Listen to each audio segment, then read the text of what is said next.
Today, we're looking at a highly pressing, heavily emotional current event, the absolutely tragic school shooting that recently took place in Tacloban City in the Philippines. But we're going to examine this through a very specific legal lens. You see, when the perpetrators of such a horrific act are just kids themselves, society inevitably asks, well, what happens next? So we're going to use the facts of this specific case to clearly map out exactly how the Philippine juvenile justice system works and what's actually going to happen to the teen shooters involved in this tragedy.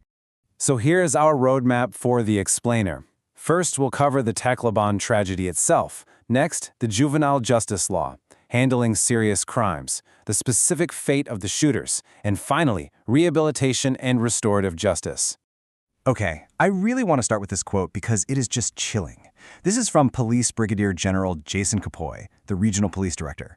After the incident, authorities found out the suspects had allegedly planned their actions weeks in advance, and Capoy pointed out that these young suspects seemed incredibly aware of the legal protections they had as minors. I mean, they literally studied the law. And that brings up a huge, urgent question for us. What exactly does Philippine law say about child perpetrators, and what kind of shield does it actually give them? Let's start with Part 1, the Tacloban tragedy, and the facts of the June 22, 2026 incident. Just looking at these facts, it is absolutely heartbreaking. On Monday, June 22, 2026, violence broke out inside San Jose National High School. 3 students were killed and 7 others were wounded. But here is the detail that changes everything legally. The suspects in custody are incredibly young. We're talking about 2 grade 9 students, just 14 and 15 years old. Police reports tell us they used a .38 caliber revolver registered to a security agency and a pistol issued to a policewoman, who actually happens to be the aunt of one of the suspects. And as I mentioned, this wasn't some spontaneous outburst. Authorities say it had been meticulously planned since April or May. But it's really their age, 14 and 15, that acts as the pivot point for everything that happens next in the legal system. Moving to Part 2, the juvenile justice law, specifically looking at RA 9344 and RA 10630. Now, stepping back from the intense emotion of the event, let's look at the actual legal framework governing these teens. In the Philippines, the Juvenile Justice and Welfare Act draws a very specific line in the sand regarding age. Basically, there are 2 distinct brackets. If a child is 15 years old or under at the time of the offense, they are entirely exempt from criminal liability. No regular jail time. Instead, they go through an intervention program. Now, if a child is above 15 but under 18, they are also exempt, unless it can be proven that they acted with discernment, meaning they totally understood the consequences of what they were doing. But because our 2 suspects in the Tacloban shooting are 14 and exactly 15, they fall squarely into that first bracket. Under the strict letter of the law, they are completely exempt from criminal liability. But wait, actually, here's a huge misconception we need to clear up. Exemption from criminal liability does not mean they get off completely scot-free. The law explicitly points out that this exemption does not cover civil liability. So while these teens are avoiding an adult criminal prison, they and their families can absolutely still be held financially and civilly liable to the victims and their families for the profound damage they've caused. Which brings us to Part 3, handling serious crimes, and a really crucial exception in the law. Right now, you might be thinking to yourself, come on, this is a mass shooting. It's not petty theft. Surely this system treats this differently. And you'd be totally right.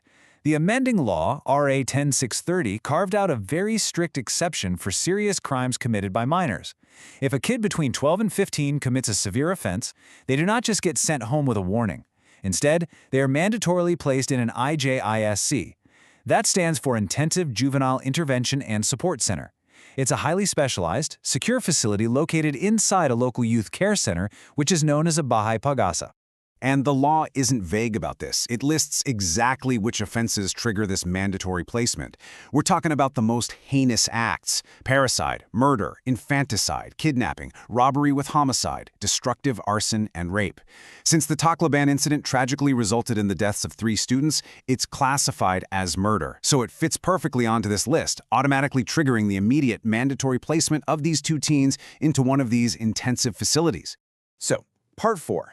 The fate of the shooters and the legal journey ahead.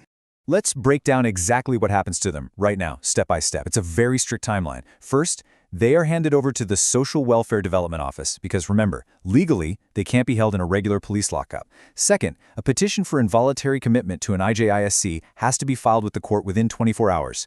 Third, the court has exactly 72 hours to make a decision on that petition.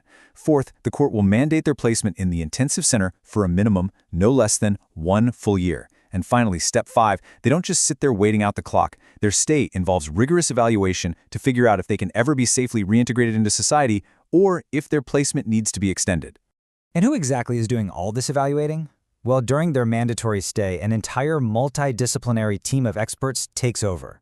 You've got a social worker, a mental health professional like a psychologist, a medical doctor, an educational counselor, and a member of the local Barangay Council for the Protection of Children. This specific task force conducts a massive, thorough case study and psychiatric evaluation.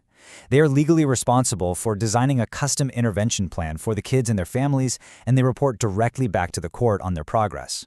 Finally, Part 5, Rehabilitation and Restorative Justice, the ultimate goal of the law. To really wrap our heads around this explainer, we have to understand the core philosophy behind all these procedures.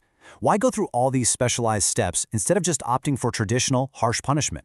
It all boils down to this quote directly from Section 44 of the law. The Philippine state explicitly prioritizes restorative justice and rehabilitation over pure punitive retribution when it comes to juvenile offenders. The foundational idea here is that a child's character isn't permanently fixed. The state believes that with the right psychological, social, and educational help, they can actually be rehabilitated into functioning members of society.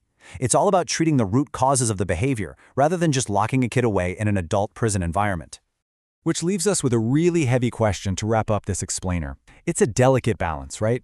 On one side, you have a completely devastated community in Tacloban, grieving families, and 3 young lives violently cut short.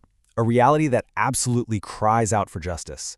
But on the other side, you have a legal system that is mandated by the state to protect the rights of children, even the ones who commit unthinkable acts, by prioritizing their rehabilitation. It is literally one of the most complex legal tightropes a society has to walk. So what do you think? How do you weigh the permanence of such a devastating loss against a legal system built on the potential for a child's redemption? Thanks so much for joining me to explore the legal structures behind this tragedy. Keep questioning and keep learning.